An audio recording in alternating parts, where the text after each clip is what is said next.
जय हिंद दोस्तों, स्वागत है आप सबका शार्प स्टेपर कम्युनिटी में। डिस्कस कर रहे थे हम पॉलिटी की घटना चक्र और गवर्नेंस सिस्टम में हमने आधा चैप्टर हमने डिस्कस कर लिया था। Today we will be discussing the rest half the chapter. इसके अलावा देखिए हम साइंस घटना चक्र डिस्कस कर रहे हैं मॉर्निंग में, और 4 कंप्लीट प्लेलिस्ट अब आपके लिए अवेलेबल हैं इस चैनल पर। History, economics, environment, ecology and geography, और 2 हम अभी रनिंग में कर रहे हैं। सो इन टोटल 6 जो इम्पॉर्टेंट घटना चक्र हैं वो हम कंप्लीट कर लेंगे। And apart from it current affairs की घटना चक्र भी अवेलेबल है चैनल पे, सो आप वो भी चेक कर सकते हैं। सो स्टार्ट करते हैं क्वेश्चन नंबर 34 के साथ, because we have discuss till question number 33। The modern concept of parliamentary government जो हम डिस्कस किया था हमने last question. Today we will be starting with the 34th question. Which of the following statement is correct regarding the parliamentary form of government. So देखिए, कल जो हमने chapter discuss किया था, कल जो क्वेश्चंस डिस्कस किए थे उसमें भी हमने सेम क्वेश्चन देखा था that features of parliamentary government अगर हम देखें तो एग्जीक्यूटिव रिस्पॉन्सिबल होता है लेजिस्लेचर के लिए, मेजॉरिटी पार्टी रूल होता है, कलेक्टिव रिस्पॉन्सिबिलिटी है, नॉमिनल रियल एग्जीक्यूटिव्स हैं, पॉलिटिकल होमोजेनिटी है, डबल मेंबरशिप है, leadership of prime minister, resolution of lower house, secrecy of procedure. Which of the following points differentiate the Indian parliamentary system and British parliamentary system? So judicial review इसको अलग करता है, बाकी बहुत सारे features मिल रहे हैं, but judicial review British parliamentary system में नहीं है, but it is in Indian parliamentary system.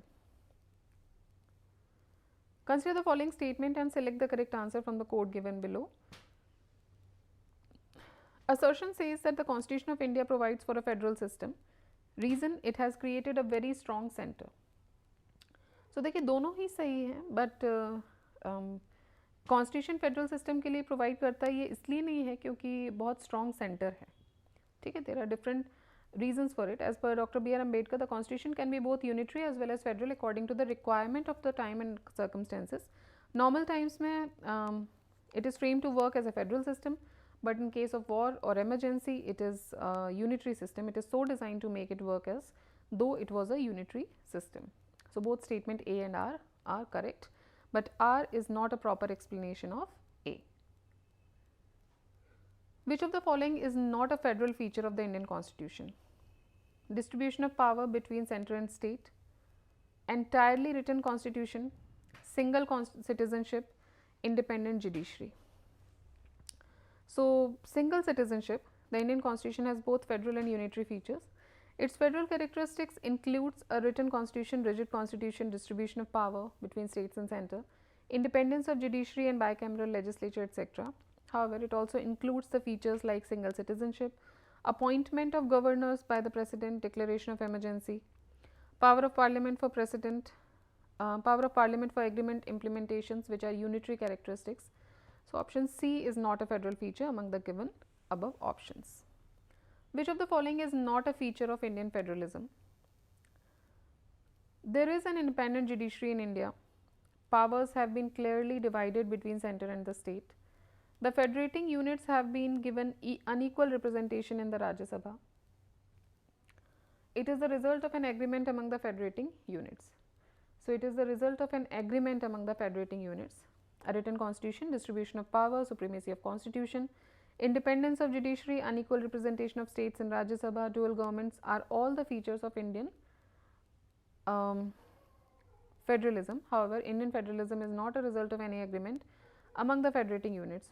While using the word union, Dr. Ambedkar mentioned in the Constituent Assembly that it shows that the Indian Federation is not the result of an agreement by the units, and component units have no freedom to secede from it. So option D is not a feature of Indian federalism. Which of the following is a unitary element in Indian federal system? तो बताना है आपको unitary element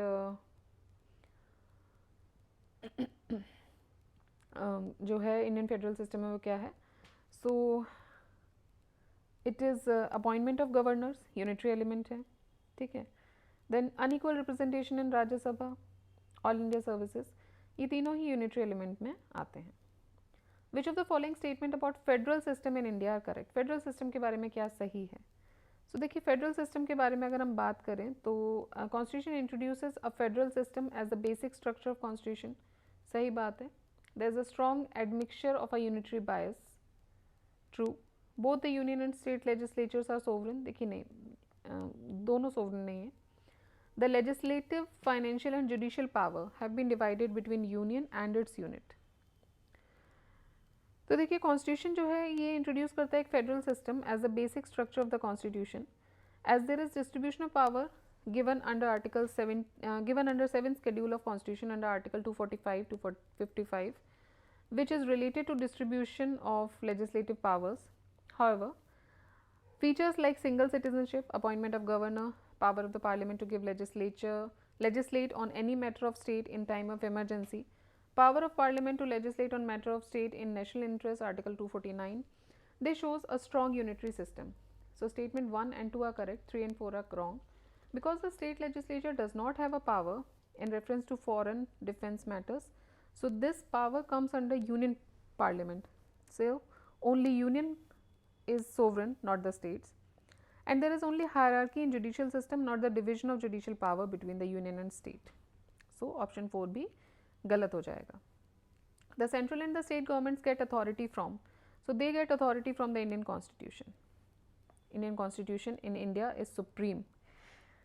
It is also known as Westminster model of government. Parliamentary form of government को Westminster model of government भी बोलते हैं. Responsible government भी बोलते हैं. The Constitution established the parliamentary system not only at the center but also in the states. President of India is elected indirectly. ये assertion है. Reason ये है कि parliamentary system in India has been combined with republicanism. So दोनों ही statement सही हैं और ये इसको well explain भी कर रहा है. President of India is elected by indirect election. Parliamentary system in India has been combined with parliamentary republicanism, as the head of the state is president. As in a republic, there is no hereditary ruler, and all the representatives and other authorities are elected by direct or indirect election by the people of India. So both the statements are true and is the correct explanation of A. India is a republic. It implies that the head of a state is elected. Here are given two statements. Assertion is political parties are lifeblood of democracy. Reason is normally people blame political parties for bad governance. So both are correct and it explains well. In a democratic system, political parties play an important role in the formation of government. They bring people together to achieve control of the government, develop policies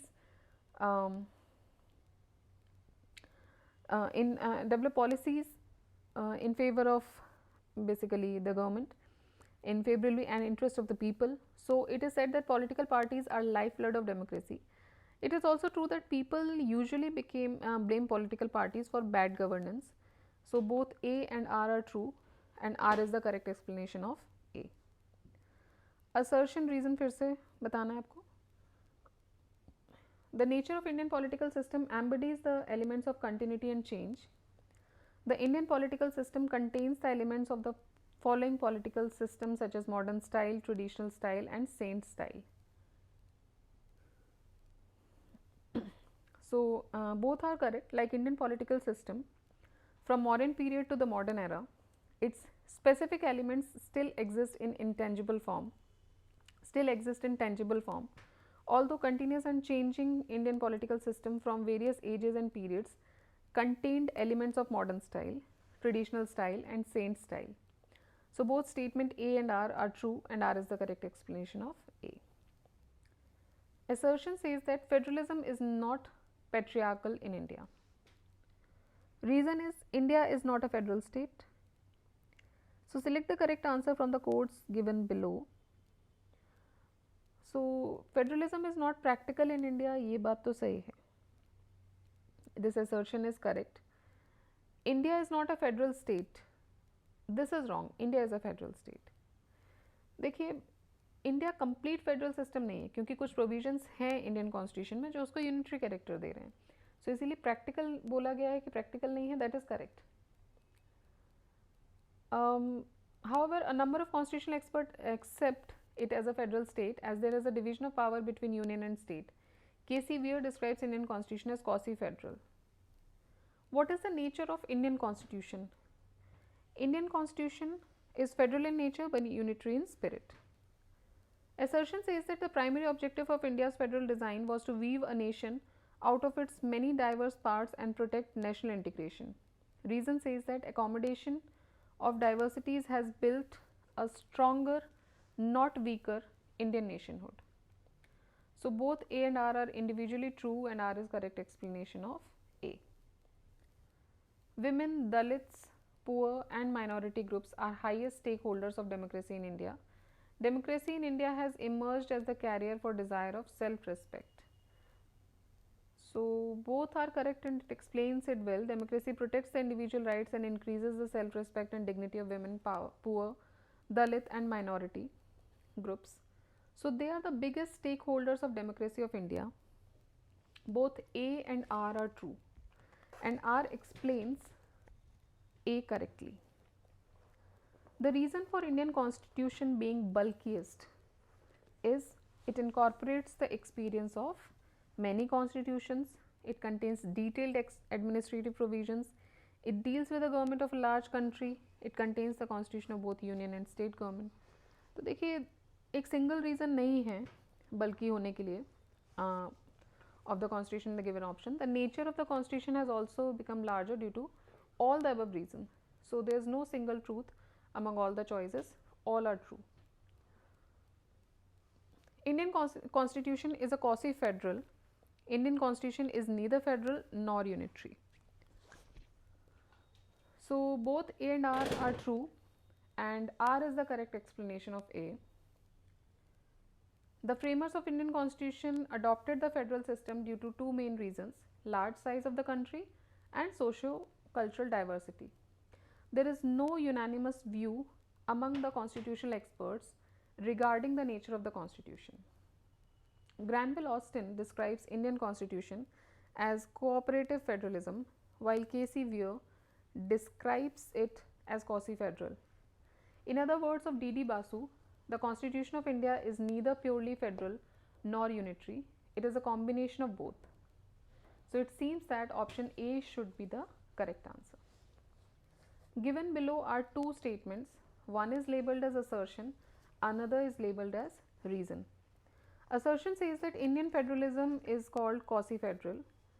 Reason is India has an independent judiciary with power of judicial review. So both A and R are correct and R is not the correct explanation of A. So Constitution of India has been described in various ways. K.C. Weir describes it as a quasi-federal. It means that the government generally belongs to the federal system, but the constitution enables the federation to be converted into a unitary state. Generally, it happens during an emergency. Independent judiciary empowered by judicial review is a crucial feature of our constitution. The Constitution of India explicitly establishes the doctrine of judicial review in the following articles: 13, 32, 136, 137, 226, 227. So both statement A and R are true, but R is not the correct explanation of A. Who called Indian federalism as the cooperative federalism? Indian federalism को cooperative federalism बोला था जी Austin ने.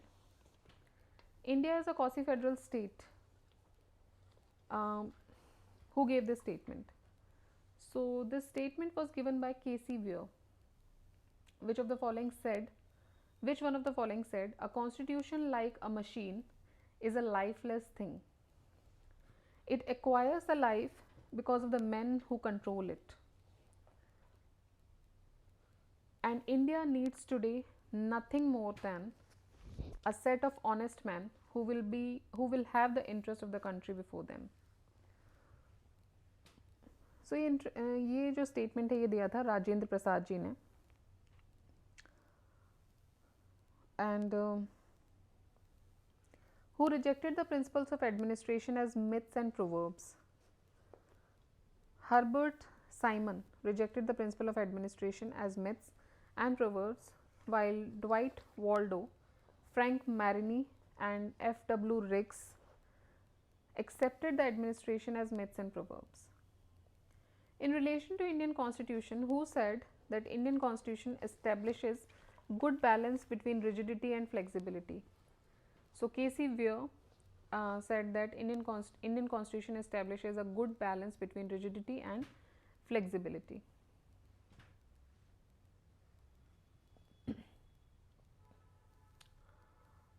Who of the following has stated the Constitution has not been set in tight mold of federalism? So B.R. Ambedkar said it. It contains both federal and unitary characters. Which of the following is incorrect about Indian political system? Presidential system of government is incorrect about Indian political system. India is a secular state, parliamentary system of government is prevalent, and federal policy. Which of the following is not true in relation to democratic determination? So, supreme power is vested in person solely, likewise a king.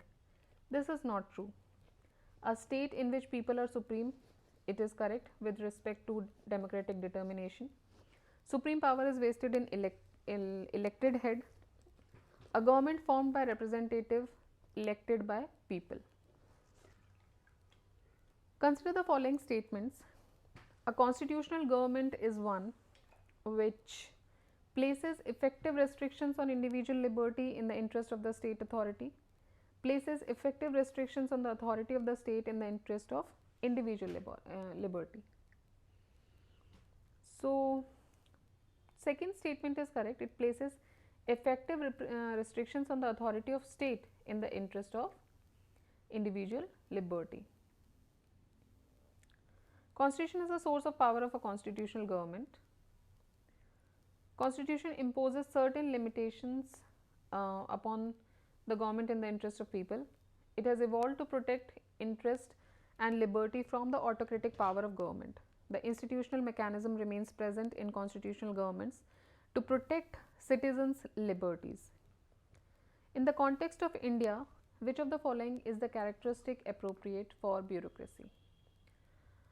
So, characteristic appropriate for bureaucracy is an agency for the implementation of public policy. In India, bureaucracy is considered the government agency for getting of legislation to the public through implementation of various policies, which the governmental agencies enact from time to time. The implementation of policies by the accuracy helps in building the credibility of political executive in the eyes of common people. Hence, option D is the correct answer. A constitutional government by definition is a limited government. Constitutional government by definition is a limited government. Alright. So, constitution imposes certain limitations upon the government in interest of people. Hence, a constitutional government by definition is a limited government. On which of the following dates Constituent Assembly of India adopted the national flag? So, it adopted the national flag on 22nd July 1947. The ratio of the length of flag to its width is 3:2. On which day the design of the national flag of India was adopted? It was adopted on 22nd July 1947. Of the following political feature, which is or are common to India and the USA? So, it was President has the power of pocket veto. This political feature is common between USA and India. Residuary powers vested in the center, residuary powers vested in the state. The upper house has some nominated members. So, देखिए pocket veto एक indirect veto है legislative bill की by an executive through retention of bill unsigned until after adjournment of the legislature. The President of India and American President दोनों के पास pocket veto का power है. The American President is bound to return the bill within 10 days if he refuses his assent. लेकिन India में ऐसी कोई time limit की बात नहीं हुई है. The residuary powers are vested in the center in India and in the states in USA. All members are directly elected to the upper house of USA, while in the upper house of Indian Parliament 12 members are nominated by President. So, option A correct answer हो जाएगा इनमें से 3 only. All right, सो यहाँ पे हमारा जो governance system वाला chapter है वो कंप्लीट होता है. Next what we will start is national symbols. All right, so we'll start with the next chapter in the next video. Till then, keep revising, keep studying, do like the video, share and subscribe the channel. Jai Hind, Jai Bharat.